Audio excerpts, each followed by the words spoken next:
En busca de esperanza. El mayor rescate de todos los tiempos.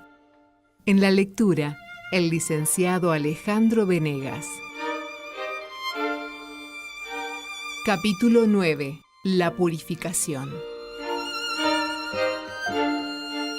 La Reforma Protestante nació en el seno del catolicismo debido a los muchos errores de Roma, pero los reformadores también se ocuparon de otras cuestiones durante mucho tiempo descuidadas que encontraron en las Escrituras. En el siglo XIX, el interés en la segunda venida de Jesús fue creciendo entre los estudiosos de la Biblia de varias denominaciones y países. Muchos esperaban que el evento ocurriera en la primera mitad de ese siglo.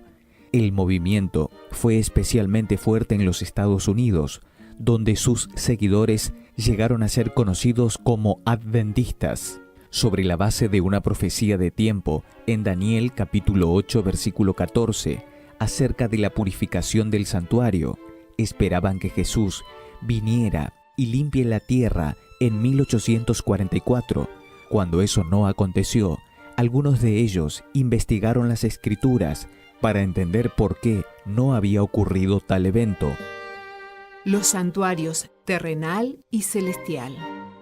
En su investigación, los pioneros adventistas descubrieron que el santuario terrenal, construido por Moisés por orden de Dios, de acuerdo con el modelo que se le mostró en el monte, era símbolo para el tiempo presente, según el cual se presentan ofrendas y sacrificios, que sus dos lugares santos eran figuras de las cosas celestiales, que Cristo nuestro gran sumo sacerdote es ministro del santuario y de aquel verdadero tabernáculo que levantó el Señor y no el hombre, y que no entró Cristo en el santuario hecho por los hombres, figura del verdadero, sino en el cielo mismo, para presentarse ahora por nosotros ante Dios. Hebreos capítulo 9, versículos 9, 23, capítulo 8, versículo 2, capítulo 9, versículo 24. El santuario que está en el cielo, en el cual oficia Jesús en favor de nosotros, es el gran original. El santuario construido por Moisés era una copia, así como el santuario terrenal tenía dos compartimentos, el lugar santo y el lugar santísimo. También hay dos lugares santos en el santuario celestial, y el arca que contenía la ley de Dios, el altar del incienso y otros instrumentos de servicio que encontramos en el santuario terrenal tenían su contraparte en el santuario celestial. En santa visión se le permitió al apóstol Juan entrar en el cielo y allí vio el candelero y el altar del incienso, y el templo de Dios fue abierto y él vio el arca de su pacto. Apocalipsis capítulo 4 versículo 5, capítulo 8 versículo 3, capítulo 11 versículo 19.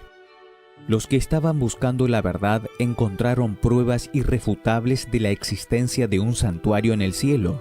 Moisés hizo el santuario terrenal de acuerdo con el modelo que se le presentó. Pablo declaró que ese modelo es el verdadero santuario que está en el cielo. Hebreos capítulo 8 versículos 2 y versículo 5. Y Juan da testimonio de lo que vio en el cielo.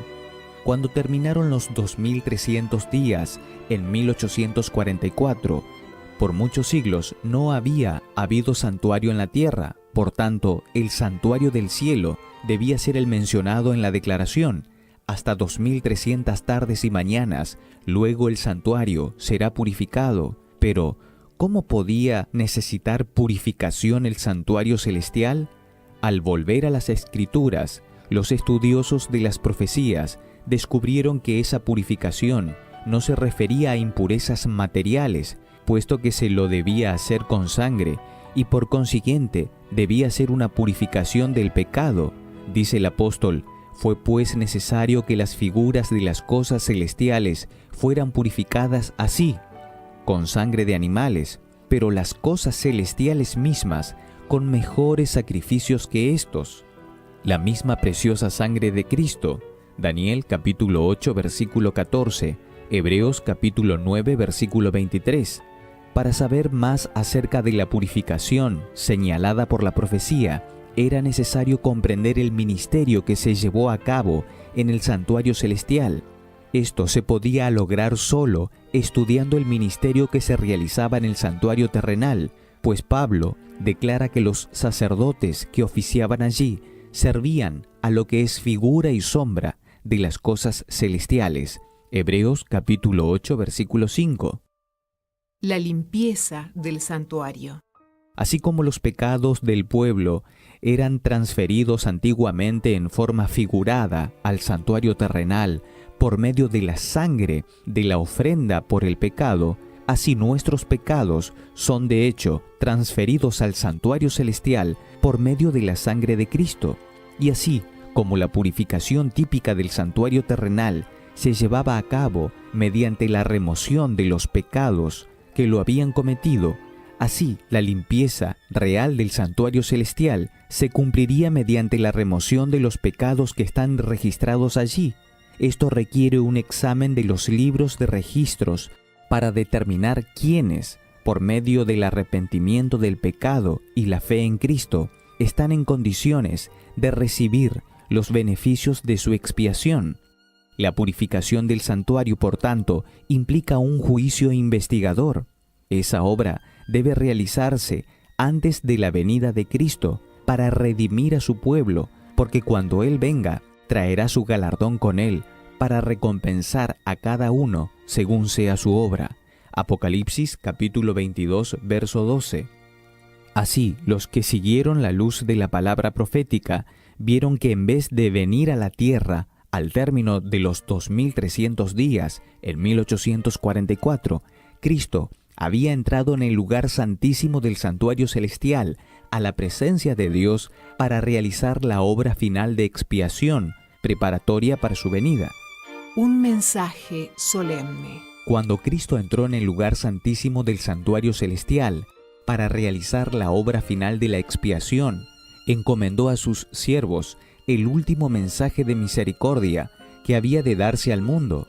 Esa es la advertencia del tercer ángel de Apocalipsis capítulo 14. Inmediatamente después de esa proclamación, el profeta ve al Hijo del Hombre que viene en gloria para cegar la mies de la tierra. La más temible amenaza jamás dirigida a los mortales está contenida en el mensaje del tercer ángel. Apocalipsis capítulo 14, versículos 9 al 12. Debe ser un pecado terrible el que acarrea la ira de Dios sin mezcla de misericordia. No debe dejarse en tinieblas a los hombres con respecto a este importante asunto. La amonestación contra tal pecado debe darse al mundo antes de la caída de los juicios de Dios, para que todos sepan por qué se los inflige y tengan la oportunidad de escapar de ellos. En el transcurso de esa gran controversia, se desarrollan dos clases de personas distintas y opuestas. Una clase adora a la bestia y su imagen y recibe la marca, y por tanto acarrea sobre sí misma los terribles juicios anunciados por el tercer ángel. La otra clase, en marcado contraste con el mundo, guarda los mandamientos de Dios y la fe de Jesús. Apocalipsis capítulo 14, versos 9 y 12.